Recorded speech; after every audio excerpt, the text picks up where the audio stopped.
Ang ganda.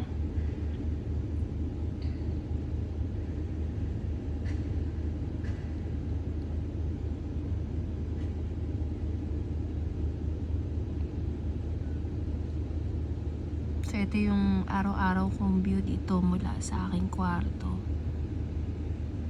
Puro building dito sa Hong Kong.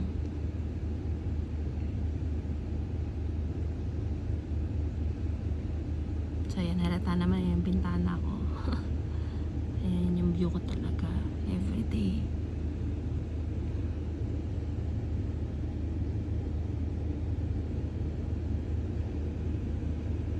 Taas niyan siguro hanggang 60th floor siguro. 60 or 50 floor. Grabe taas, no?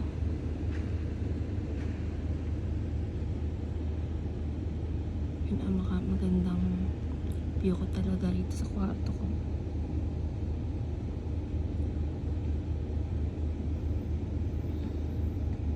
May playground sila, basketball.